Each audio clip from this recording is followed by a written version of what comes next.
So we have also encountered individual spirits of Spartan warriors who live in the planetary realm and actually work with them within the house, or I should say I do now. There are Civil War, spirits of Civil War soldiers who work there, revolutionary soldiers who work there. All manner of warrior-based spirit will be found within the realm of planetary Mars. Also, the Norse god Tyr is within the realm of planetary Mars. Divine justice is a major act here. Wow, there's a ton of it. So I want to get you working with it so you can begin to experience it and have those own personal links. We're going to talk about your sphere of planetary influence, or I should say your sphere of personal influence. That's another secret I let slip. You yourself have your own planetary-esque sphere, which is called the sphere of personal influence. I'm not going to get into why that's a planetary just yet. Just know that it is. Your sphere of personal influence is basically your aura. Okay? If you reach your hands out to your side, from fingertip to fingertip, going across you, and turn around in a circle, that's pretty much how big your energetic sphere of personal influence is. Whatever stays, comes into and stays for prolonged periods of time within your sphere of influence begins to subtly change you. Okay? That's why people wear certain religious regalia. That's why people carry certain sacred objects on their person. Okay? That is to begin to subtly change you to harmonize better with that particular energy. So whatever comes into your sphere of influence and stays there for longer than about 3 days, you are beginning to be subtly changed by the vibration of that object. Okay? The people who you spend the most time around begin to subtly change you. Birds of a feather, okay? Right? You find like-minded people, or you get introduced to a brand new group, and a month later people are like, wow, you've changed. You know, they subtly change you. You also can have profound effect upon a group of people if your sphere of personal influence is very strong. You can, that's why unfortunately certain cult leaders have extremely high charismatic personalities and are able to exert so much control over a group of weaker-minded individuals. Their sphere of influence literally just supercharges the other people around them and takes over, okay? Me being a daily practicing, long-term magician, I find that I go into areas and people, for whatever reason, naturally give me over to the leadership role. Or I find myself in the role of counselor. I find myself in the role of something that people are like, he knows what he's doing, let's talk to him. I'm not a big fan of being in that role. I like people to have their own free will, and I like people to figure things out for themselves. So I'm not one that usually likes to be telling people what to do, but when I have to do, I'm fair, I'm strong, I'm compassionate, okay?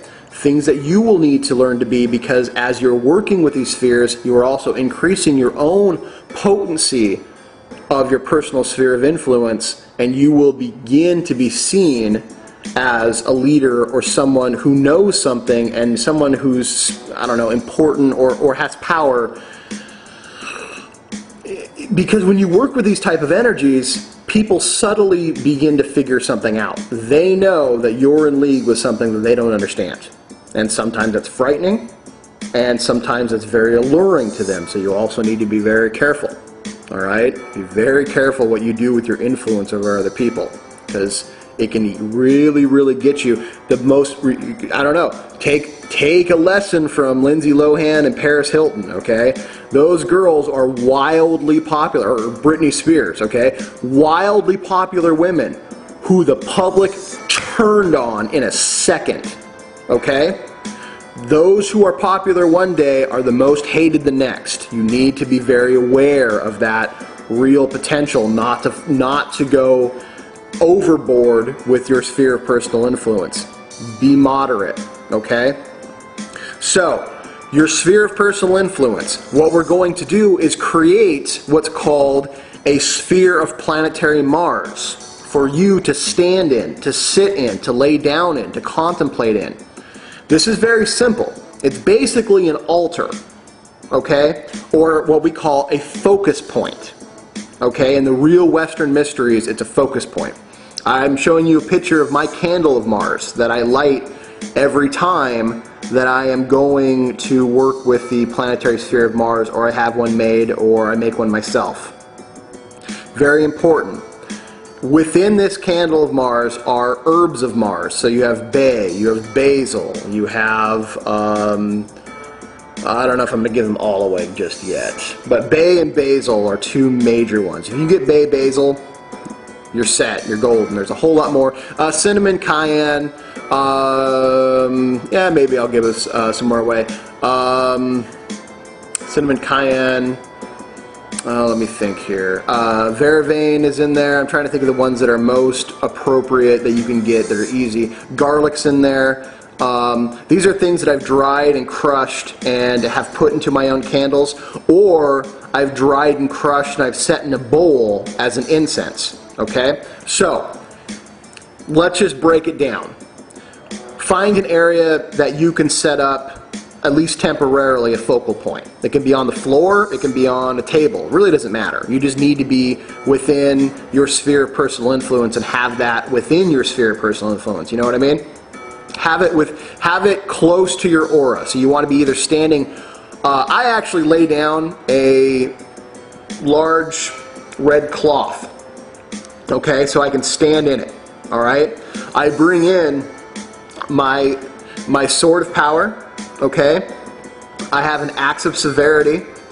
I have a chain of siege, and at one point I had a spear of destiny. Now it's interesting. Here's Christianity and the Kabbalistic or Kabbalistic symbolism. Jesus, while on the cross, was stabbed with a spear. Interesting. Weird how that is. How the side, he was stabbed in the right side with the spear. On the tree of life, the heart of the Christ Center lies between the sphere of Mars and the sphere of Jupiter. The sphere of Mars pierces, wounds, does the wounding of the sphere of the Sun, or sphere of the Christ Center. How funny is it then that Jesus on his crucifixion, was stabbed in the right side by a Roman soldier. Rome is a major part of Mars. It is all symbolic.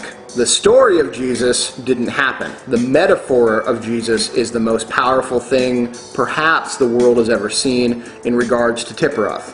In fact, one of the opening prayers is, Angel of Geburah, great soldier of Mars, strike if it must be so, but make me stronger so that I may become worthy of the influence of Tiphereth, worthy to be a Christ. Interesting. Very interesting. This is why I don't read the Bible, folks. So, alright, I'm going to get back to it. Find an area, find a red cloth that you can put on a table, or a red cloth you can put down on the ground and stand on, okay? Find a red candle or white candle with red writing, alright? Preferably a red candle, because that's going to be easier for you. With a toothpick or with a knife, but be careful, carve in the planetary symbol of Mars and scratch in the word Mars.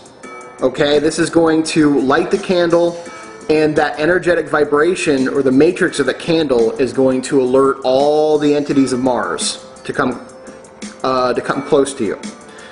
If you have a weapon of any type, bring it in. Believe me, I have been to botanicas where they do a Mexican form of this, and there are automatic, like, assault rifles, bullets, and grenades sitting on the focal points of Mars. It's pretty wild. Be careful with those things, but if you're going to use them, know that they are definitely part of the Mars sphere. Okay? Stand or on or next to your focal point of Mars, light the candle. Have your weapons laying down on the table or down by your feet. Okay? This will draw the energies of Mars to you. This will begin to change your perception. You will begin to feel that. Make that prayer. Okay? Angel of Gebura, mighty soldier of Mars, strike. If it must be so, but make me stronger so that I may become worthy of Tipperoth. Say that with conviction and passion, knowing that you might get a little bit of a karmic kick in the butt by some Mars entity that says, you know what, you need to change, you need to stop this habit, you need to stop this action, you need to stop with this, what you're doing, because it's going to get you hurt. And it might get you in a little bit of trouble, but you will get back and you will rebuild stronger because of it. It's like a drill sergeant who pushes you, okay? Pushes you past your limits, calls you out on some of your shit, but makes you stronger in the process. I'll be right back.